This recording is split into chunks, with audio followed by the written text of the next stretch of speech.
Welcome to Navigating Your Retirement with our host, Travis Chance.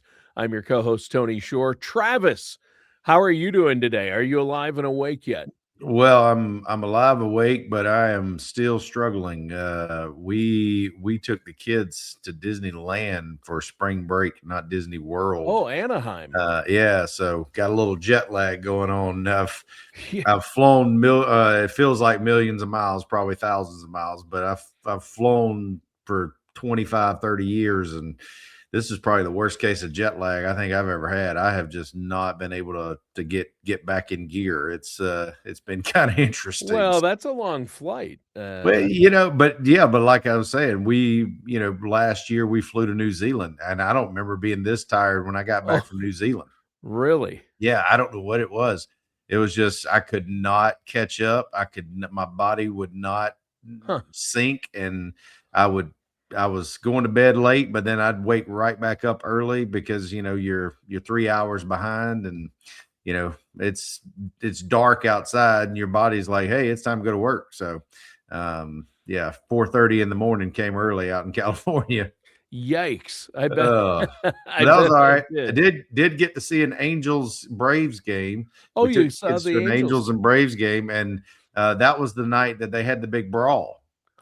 Really? Yep, I saw clips of that. If any of you guys saw Sports Center and you saw that big brawl for the Angels and the Braves, you were there. We were there for that. And actually, Tony, there were more fights in the stands that night than there were on the field. You're kidding me. It was crazy. Yeah, no, it was absolutely nuts. Like I've been to a lot of baseball games. I've never seen anything like it. It was like everybody was there and everybody had a short temper. Really? That's interesting. I've never seen a fight at a baseball game, to be honest. Oh yeah. Football games I have, but never a baseball game. It's the exact opposite for me. I've never seen one at a football game, but I've now seen them at baseball games. So wow. That's crazy. Well, I used to live not far from Disneyland in Anaheim briefly. Okay. Yeah, in between regular spots, I stayed with friends who lived. I roomed with some guys that had a big apartment in Anaheim, and I lived in Costa Mesa for a while back in my early 20s when I did radio promotions out there. But yeah, I literally have walked to Disneyland and went in. Yeah. Bless your heart, because I'm not. I will say this though, and this is an indictment on the Orlando entertainment industry. Do you know that it was cheaper? Now, granted, I booked my tickets through Priceline, so I did not go straight to the thing to the carriers. But I booked my tickets through Priceline, and it was cheaper for me to fly the family to California, go to Disneyland, and stay for 4 days, 3 days in the park, 4 nights, than it was for me to load the kids up and go to all 3 parks in Universal and drive. Oh, sure. Yeah. That's ridiculous. Yeah. That shows you how, I guess, maybe, I don't know, maybe they're trying to charge more to pay for it. They got that new, Epic Universe parks, got the monsters and Super Mario and all that stuff. Maybe they're trying to pay for it. I don't know. It's gotten so expensive out in Orlando. Yeah. It was almost $11,000 if I had taken them to Universal.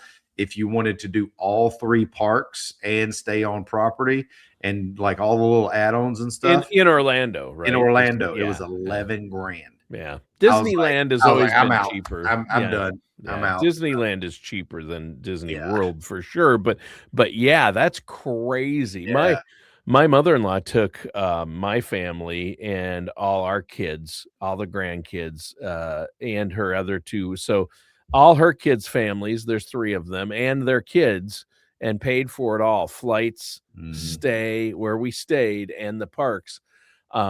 I don't even want to tell you the amount she took out of her retirement fund. Well, I mean, it's outrageous. It was outrageous. There were 11 you're not doing that. You're not doing that every month. Or it was once. She's done it once in her lifetime, and she's just turned 90. So this was probably 8 years ago, and she Mhm. was still pretty healthy, so she went with, see, so that's and she was smart. She can't take it with her, and she wanted to create experiences and memories, and Oh, that's what you sure. I always that's mean, what you always talk yeah, about. I've talked about the couple that one of my favorite stories is the first thing whenever the couple came in for retirement, I asked the spouse, I said, you know, I've heard what your husband wants to do. What do you want to do? She said, I only want to do one thing. She said, I want to take my kids and my grandkids, and we're going to go to Alaska and we're going to have an adventure. And she paid for everybody, kids, Wow. grandkids, she and her husband. And it was expensive, but she came back, said it's best money she ever spent. Yep. Yep. So You gotta create experiences, but the way you can do that is to plan ahead and work with somebody like yourself. well, and Tony, and here's the best part about like starting with that story. And I wasn't even planning on going there. It's the reason that was so impactful to her is because in her mind she had created the scenario that there's just no way. It's just not possible. Can't go to not, Mm, not enough money. I will, that's gonna be spending too much. And what today's show is about is how stress and how our minds create these scenarios, sure. and we don't make decisions because our mind and our own biases have convinced us otherwise. Hmm. So that's what we're going to talk about today, is how stress can sabotage your retirement, and how we can fix it. One of the things I think is the stress being the most, or one of the most, under planned for items in retirement. It's because it's typically not about the market. And sometimes you can worry about the market. That's all well and good. And Mm. sometimes it's not always about taxes. Because everybody, what's the two constants in life? Death and taxes. It's going to happen. Right.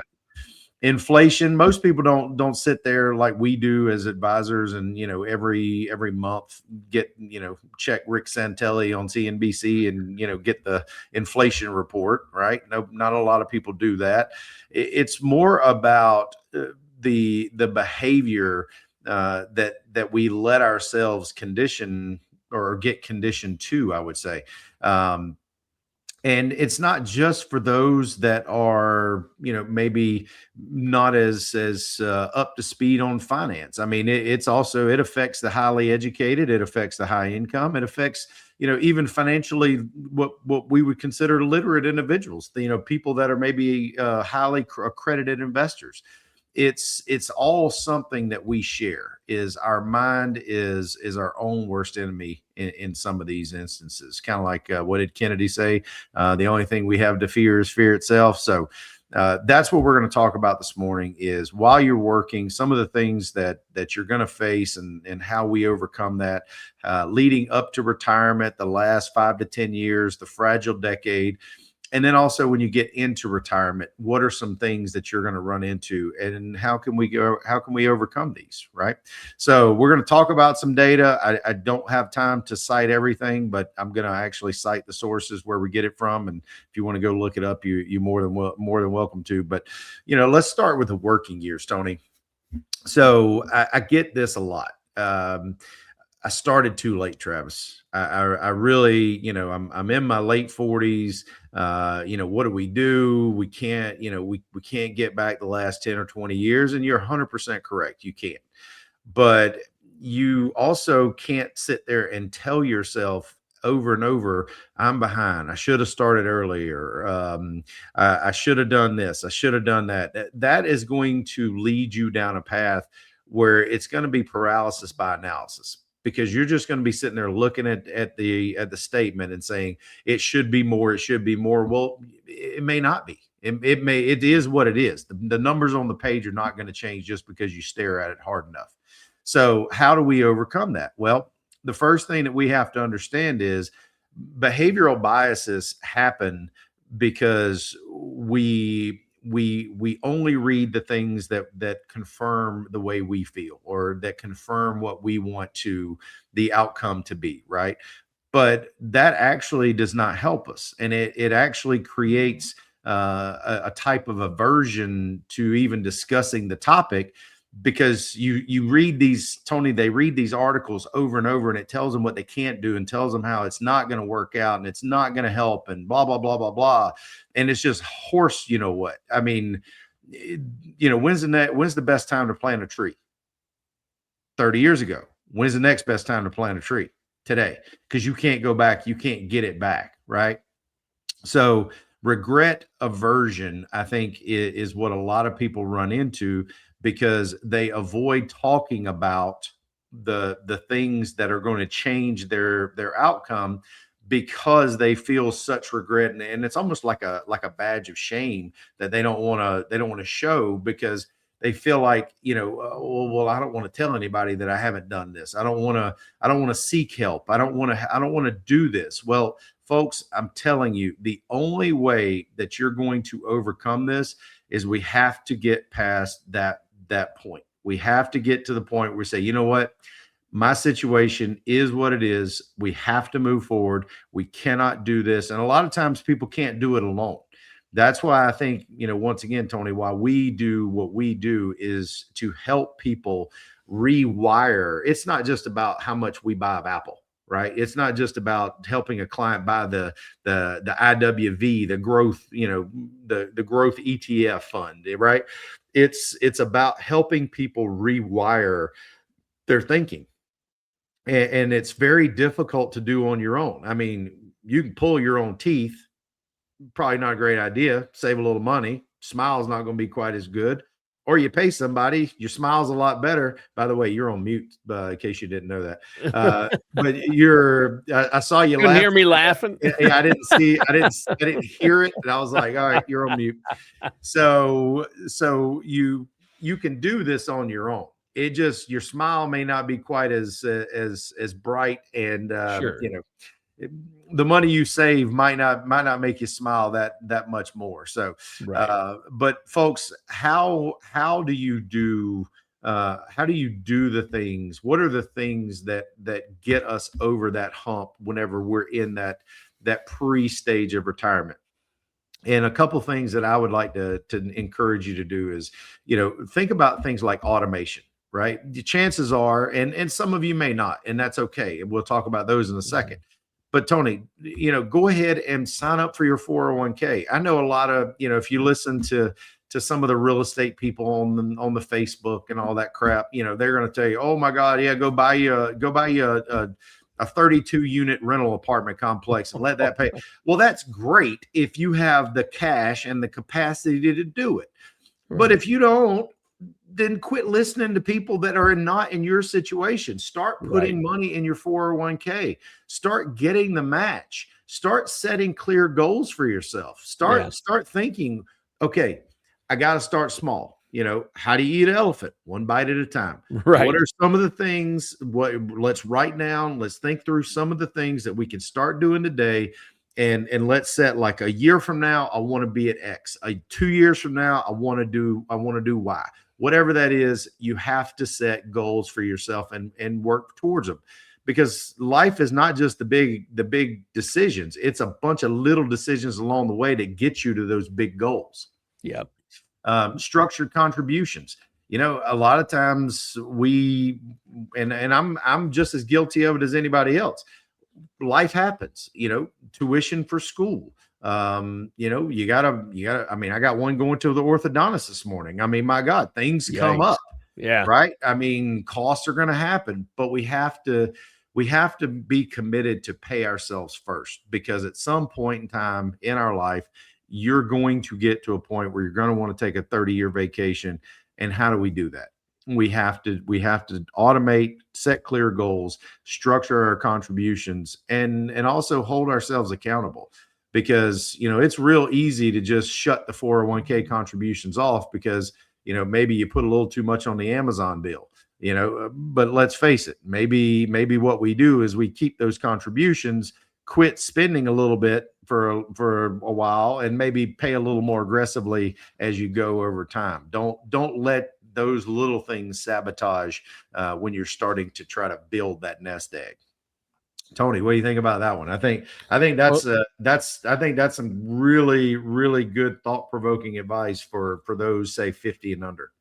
Well, for sure, and I think in their 50s. I mean, obviously, you wanna be putting enough away in your 401k, but you wanna be doing it right and making sure your assets are working for you, and I think the only way you're gonna successfully do that is by working with somebody like yourself.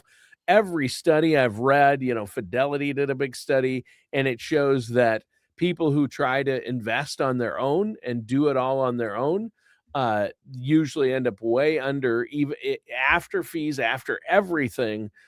They end up doing much worse than those who work with financial professionals. The ones I've read, it's usually about half. Yeah, Yeah. yeah, and what it does is it makes you avoid costly mistakes, the just huge chunks too, especially later. It's going to affect it later, like taxes and retirement, things like for that. time's sake, let's shift gears. All right, so we just talked about, let's say, someone in their 30s, 40s, going into their 50s. Well, once you get into your, say, early mid 50s, then you get into what we call, and I mentioned it earlier, the fragile decade, right? The 5 to 10 years before you're going to retire. And why that is so fragile and why it comes with I guess so much stress is because stress usually peaks there, because you're getting to the end of your runway. You see the horizon, you see the light at the end of the tunnel, ever what you want to call it. Yeah. You start to know that you're getting closer and closer and closer to that exit point. And what we are starting to see is that, a lot of Americans right now, they're disrupting their savings because of uncertainty, right? Because they start asking questions like, do I have enough? Should I take less risk? What if this goes wrong?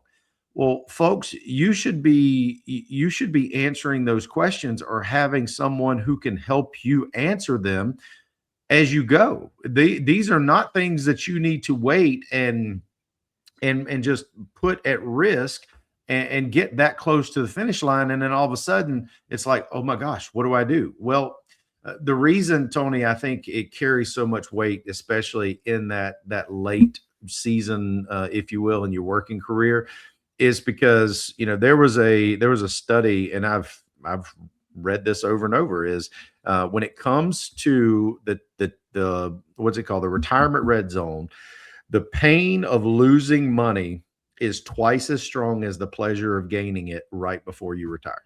Right.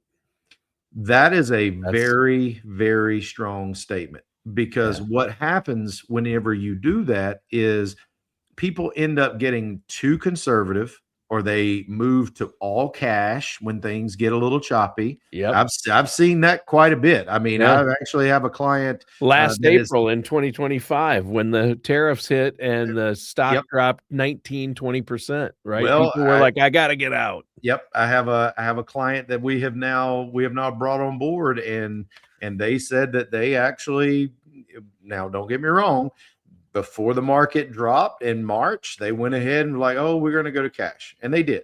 But guess what? They also did. They stayed there. Oh, and the market ripped 40+% from the lows of April to October, early November. Yeah. So folks, and then had another 2 great years of record highs. You can't do that, right? That's the reason why I think what we do, and yes, I'm gonna toot our own horn. That's the reason I think what we do is so impactful and so important, is because you have to be able to talk through your head noise, right? You have to be able to. I mean, I hate to say this, I'm just as much sometimes a therapist as I am a financial advisor. Sure. Because you have to help the client talk through and say, okay, what are we really worried about? What is our concern? What do you think is going to happen if this happens? Right. And how might that impact you? And that's why we talk over and over and over, especially in our office, about we need to go ahead and plan for the worst and hope for the best. because if you plan for the worst and you know how your portfolio is going to perform, if it were to be, say, back tested against like the dot-com crash 2008, sure, then you have a pretty good idea of if it were the proverbial fit hit the shan again, you know what's going to happen, right? Yeah. And that's like, okay, well, that's not going to be fun, but it's also not going to be something that I can't recover from. Right. It's not going to completely It's not going derail to your completely just retirement. take your legs out from under Yeah. you. And I saved this one, but one of the studies, it had a line in there. It says sometimes clients sacrifice long-term growth for short-term comfort. And there's even a concept called myopic loss aversion, where investors focus too much on short-term losses and end up making worse long-term decisions. Sure. And we've got two sayings on that one: is never underestimate your ability to overestimate your ability, because you feel like, oh, hey, I'm going to be able to, sell out of this and then buy back in at the right time. Not going to happen. Nope. And you also have the situation where it's like everybody is a long-term investor until they get short-term losses. Yeah. And it just, you can go on and on and on. But what really is boiling down, what it's boiling down to is, if you don't plan, that's when you allow uncertainty to take root. Right. And that's what leads to stress. So maybe some questions, instead of asking like, do I have enough? Do I have a strategy that accounts for uncertainty? That's probably a much better situation. And just like I said, I know we're running short on time. I've got three. I want to go ahead and jump into that, Tony. I don't want to go too far on the last one, but when it comes to retirement, a lot of times most retirees, they don't have a paycheck. They're now drawing income off of their assets.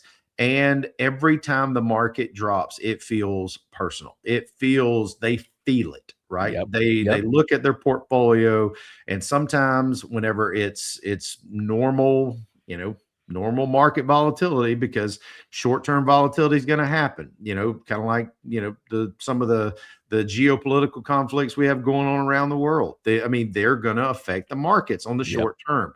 Long term, is that going to shift? Maybe, maybe not. We have to look at what earnings are. We have to look at what inflation has done, where interest rates are going. All these things are going to lead us where the market's going to go, because the market is a front running, not a lagging indicator. But it tends to basically put us in a position where investors are trying to buy when markets are rising in retirement, and then they want to sell it all when markets are falling. And what winds up happening is it's driven by what is going on in the moment. And it's almost like a herd mentality, because if you listen to everything the pundits and all the people were saying 2 or 3 weeks ago, Tony, my God, how could you not have wanted to actually pull the cord? Oh, yeah. The sky was falling. Yeah. Chicken Little, right? Yep. And it's every single time you turn on the news. Now, this morning, I swear to God, this morning, I'm sorry. Sorry, didn't mean to say that, but I look at the news this morning, and everybody's like, oh my gosh, we're talking, S&P, new record this year, blah, blah, blah, blah, blah. It's like, you were the same guy that was 2 weeks ago talking about how bad it was. Yeah. Oh my gosh. It is so easy to get caught up in that. And that's why I say, the sky is not falling. Right. It doesn't have to be. Now, don't get me wrong. There's a lot of things in retirement that go into the planning process. Oh, yeah. Because let's face it, one of the biggest things is sequence of returns risk. And I know clients don't want to hear this, but I'm going to tell you again anyway. If markets are going well, and they have for a lot of the last 5 to 10 years, if markets are going well, you don't have anything really, or within reason, it's very difficult to see really negative impact on your retirement. Sure. But when markets are bad, and you see the market start to fall, and you start to also spend as that market is going down, that's the reason that drop feels that much more significant, is because you are seeing your portfolio plummet because of your consumption and the market volatility. Because you're taking money out to live on while the market's going down, and there are planning strategies so you can avoid doing that. Absolutely, because have a plan in place. If you are taking, and this is, everyone has a rule of thumb, and I'm just going to give you mine. If you are taking what I would consider, based on how your portfolio, your risk, et cetera, is structured, if you're taking reasonable distributions, you probably don't have to do anything different. But if you're taking over a certain level based on what your portfolio inner workings are, you need to think about making sure that kind of event is planned for. Yes. Because if you don't, what's going to wind up happening? Are you going to change your spending habits? You might tighten the belt a little bit, but chances are you're not going to significantly cut it in half. But that's where people, I think, start to get that additional stress in the retirement phase, is they don't know which way to go. And that's the reason why you need to think about it this way. Folks, the solution is very simple. Replace emotion with strategy. The three things that we can do is the clarity. Number one, clarity reduces stress. If you are educated, you define clear goals, have a structured plan, and you avoid making those behavioral mistakes, then that will inherently get you to the other side, if you will. That will get you past all of that up and down volatility, because you know where you are, you know where you're going, and you know how you're going to get there. Right. That's all you can do. And I don't care whether you're driving in a car and going on vacation. I don't care if you're going to plan for your retirement, planning for wherever. That's how you get to where you want to go in a stress-free or less stress environment. Know where you are, know where you're going, know how you're going to get there. Number two, process beats emotion. Your emotions are always going to be kind of up and down, right? Yep. Depending on how we feel that day, depending on things that are going on around us, some of the external, interactions we've had with friends and family and spouses and children and all that stuff. All of that is going to lead us sometimes to make different decisions than we probably should have. So don't let your plan be driven by emotions. The most successful investors, Tony, they follow rules, they stick to their allocation targets, they rebalance. Sound familiar? Yep. And they don't react to short-term noise, because that's what we were just talking about earlier that leads to underperformance. And the last thing, and of course, obviously, that's why we're here. Working with a financial professional, a qualified financial professional, is, like I have said over and over and over on this show, you can pull your own teeth. I just talked about my daughter going to an orthodontic appointment. Could I rig something up and get some liquid nails or something and probably try to rig up some kind of orthodontic braces or whatever for my daughter? Yes. Is that going to save a little money? Probably. Is she going to have the smile that I want her to have at her wedding if I do that? No. Are you going to have the smile you want to have at your daughter's wedding if you do that? No. So, folks, if you do it yourself, it's probably going to be painful. It's probably going to end messy, and it is likely to end bad. Yeah. But that's the reason why you have a financial professional, to help you smile and have the smile that you want.